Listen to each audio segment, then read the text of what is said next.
I'm a presenter of Team 6, 강민서.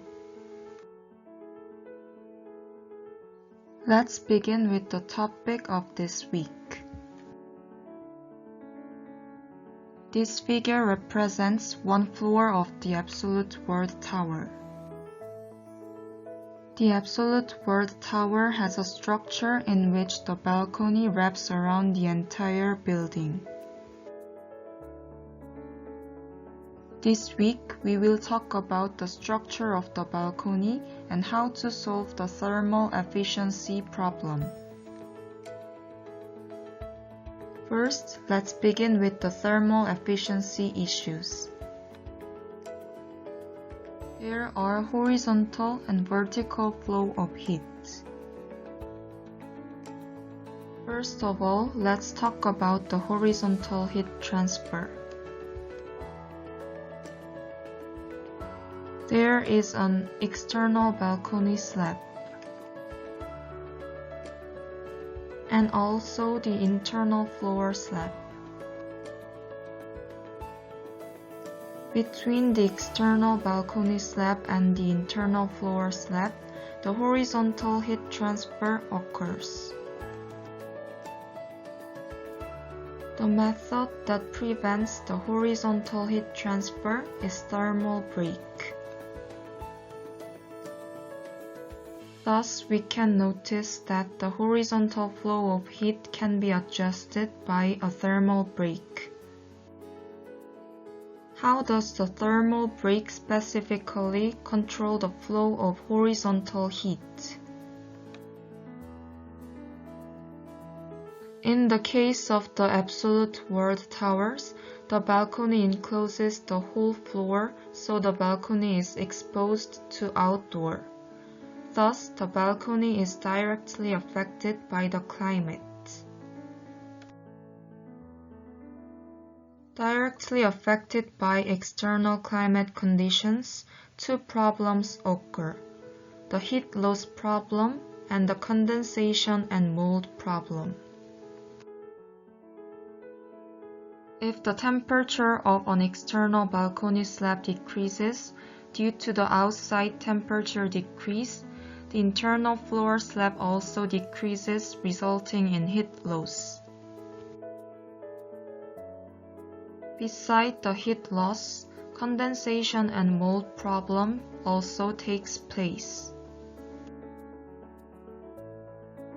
If the temperature of an external balcony slab changes immediately according to the outside climate, the temperature of the external balcony slab and the internal floor slab differs. The difference of the two temperatures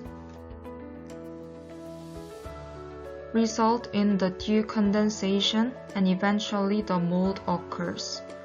The dew condensation causes the structural damage and the mold can harm the health of residents.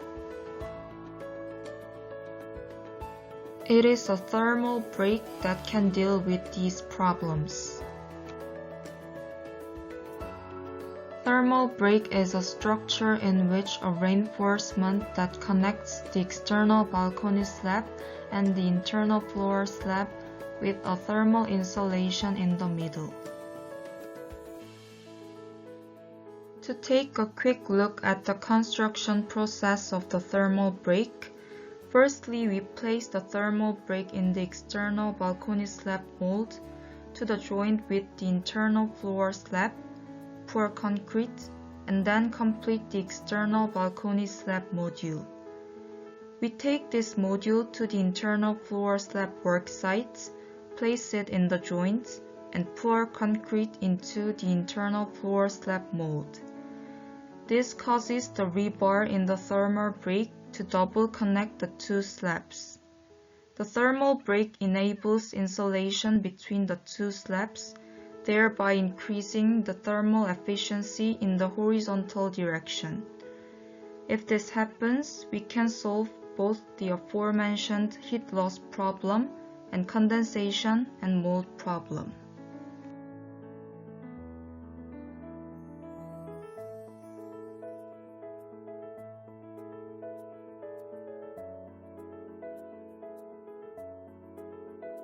Let's move on to the solution of vertical heat transfer, bulkhead, the thermal insulator.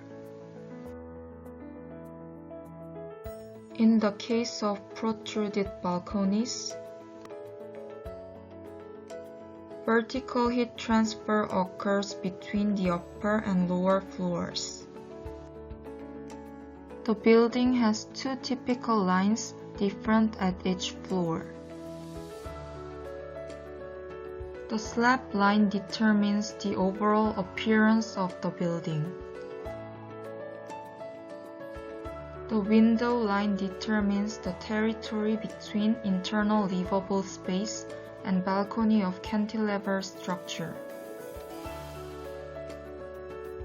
It starts to twist from below and increases its rotation initially by 1 degree to a maximum of 8 degrees rotation per floor for a total cumulative floor plate rotation of 209 degrees. The building's vertical middle section represents the maximum 8 degrees rotation. This is a shape of 25th floor. And this is a shape of 26th floor.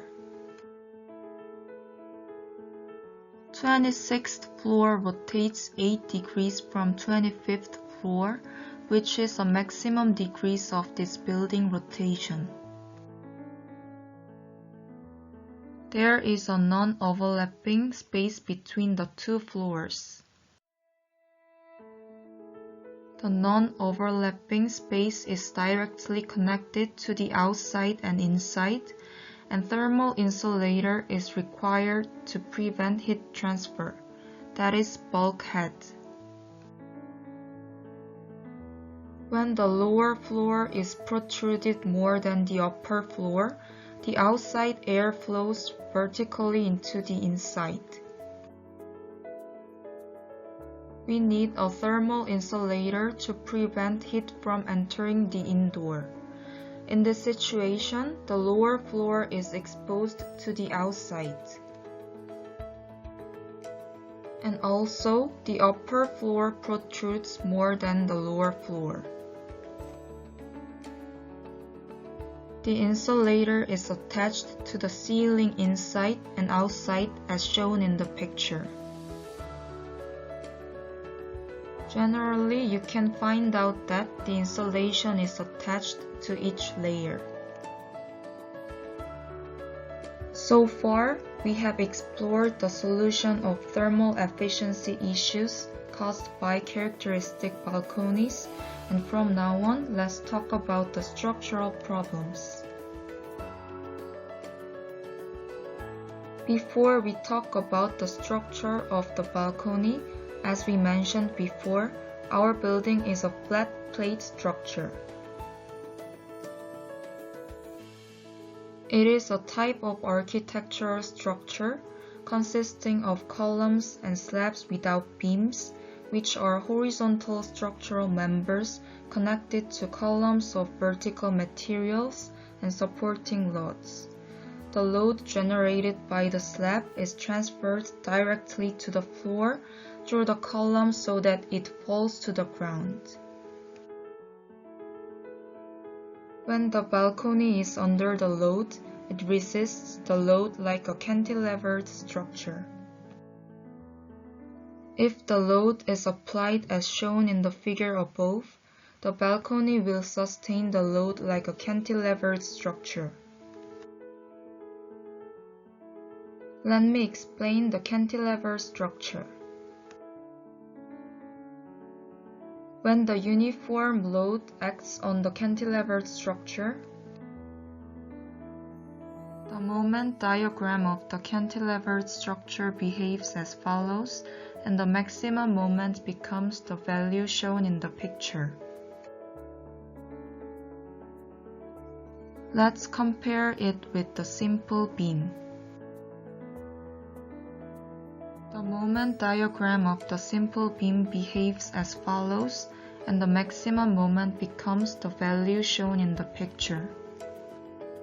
When compared to the simple beam, under the same loads, the cantilevered structure is 4 times more affected by the moment.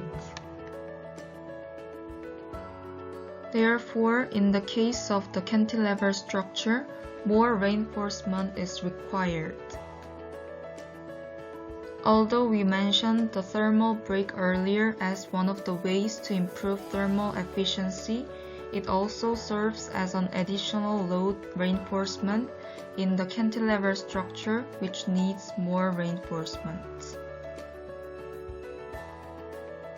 As shown in the figure, the tendon of the thermal brake is combined with the internal floor slab, which acts as reinforcement of the cantilever structure.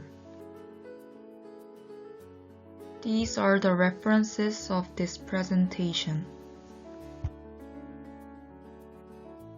Thank you for watching.